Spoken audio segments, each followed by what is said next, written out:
que eu quando saúdo o documento é sobretudo pela sua coerência. O documento é de facto muito coerente, mesmo do ponto de vista da sua construção técnica. O rigor que o próprio documento traz não deixa dúvida de que o Estado angolano reconhece de facto, primeiro, que a corrupção é um facto, uma verdade axiomática em Angola. E depois, que a corrupção de facto se tornou endêmica. E tudo isto está lá no documento.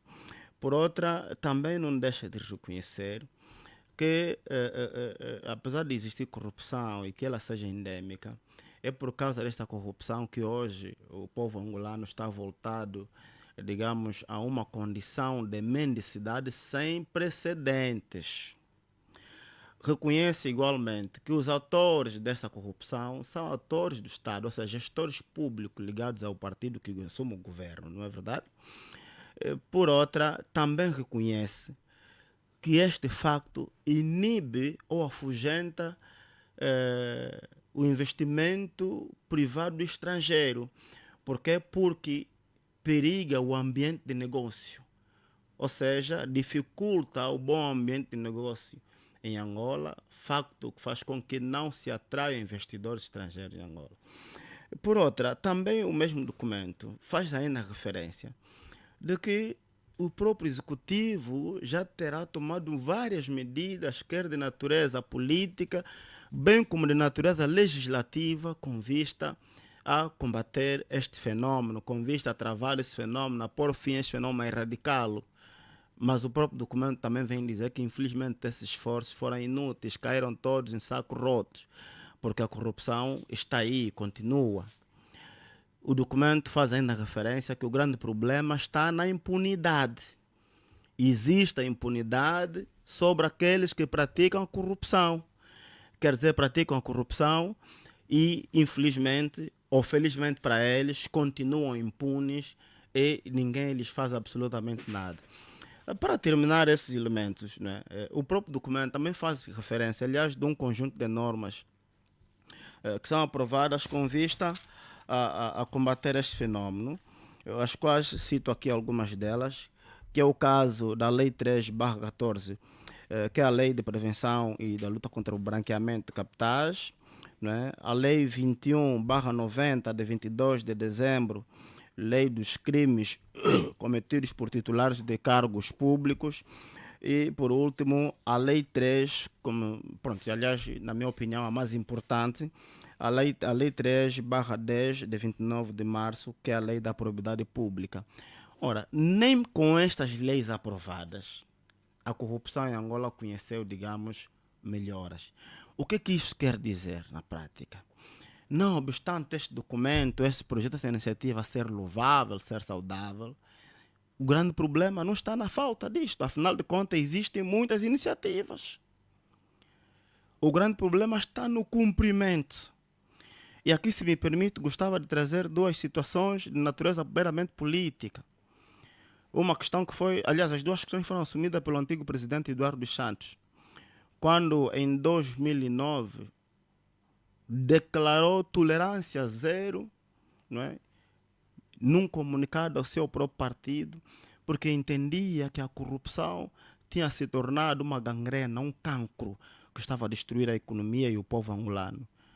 Declarou tolerância zero, mas infelizmente hoje parece que a tolerância ficou 100 ou 1000, se calhar. Em 2016, não houve melhorias de lá para cá. Bom, eu penso que as pessoas lá em casa têm a resposta, se houve melhorias ou não, porque o facto é que hoje... Mas para si, Dr. Cangundo? Para mim, eu vou já lá chegar. Vou já lá chegar. Em 2016, o próprio Presidente da República, né, o antigo Presidente da República, e aliás penso que isso ajuda a responder a sua questão, dizia, penso que era na 15ª sessão do Comitê Central, dizia que o MPLA tinha de facto muitos bons programas. Isso está registrado, eu tenho aqui, posso apresentar datas e tudo, está registrado em jornais. O MPLA tinha muitos bons programas, mas o grande problema estava na indisciplina, na falta de rigor. Ou seja, apesar de ter muitos bons programas, mas pecava na hora da sua materialização. Por quê? Por falta de rigor e disciplina. Quer dizer que ele próprio estava assumindo que o partido que ele dirigia na altura era um partido de indisciplinados e que não tenham rigor na gestão da coisa pública, uma vez que são eles que até agora governam o país. Então isso responde à questão que colocas. Infelizmente até agora não mudou. Não obstante a retórica trazida em 2017 pelo presidente pelo presidente João Lourenço, com todo o respeito que tem por ele, mas sempre defendi que o presidente não tem moral para combater a corrupção. Mas por que eu diz? Eu sempre disse, estou extremamente à vontade para falar sobre isso, quantas vezes for possível. O presidente não tem moral por o seguinte. Primeiro, o presidente, ele mesmo assume, veio da família do MPLA. Logo, uma família de corruptos, de acordo com os dados que eu aqui apresentei. Também este documento que estamos a discutir aqui fala por si mesmo. Depois, não obstante ter vindo desta família, era importante que ele emitisse sinais a partir do momento que ele estava a preparar para concorrer a presidente da República ou ao cargo. Reparem que o presidente da República, enquanto candidato, né? Todo mundo aqui deve estar lembrado disto, aqui é público, o presidente foi filmado a apresentar ou então a oferecer benesses como aparelho de som, né? Material de cultivos. Este ato é tipificado como corrupção eleitoral.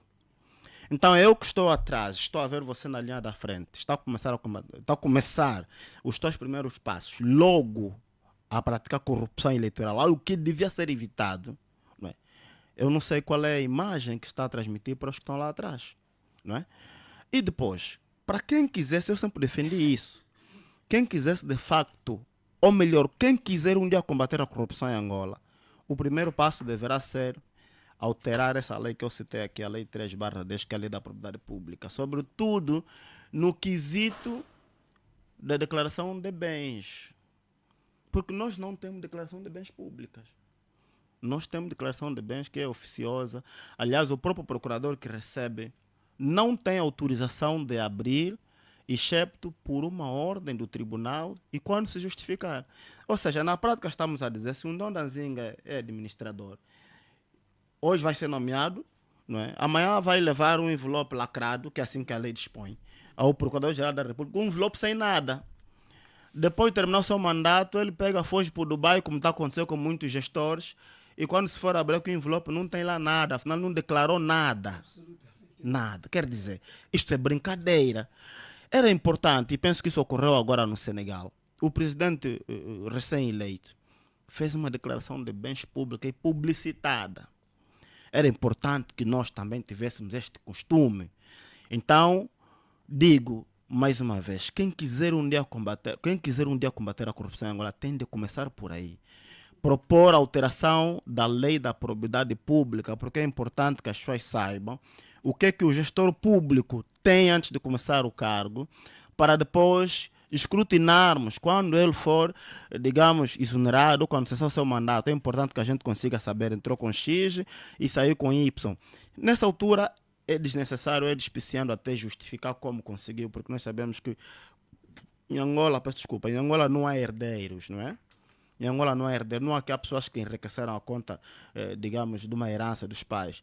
Toda a gente aqui, quer da oposição, quer do partido no poder, enriqueceram por um ou por outro esquema, não é? Então, penso que para mim é despiciando de justificar como trouxe o dinheiro, mas é importante que as pessoas saibam. Já voltaremos assim, Dr. Cangundo. O que é que esse gestor tem e o que é que não tem. Ok.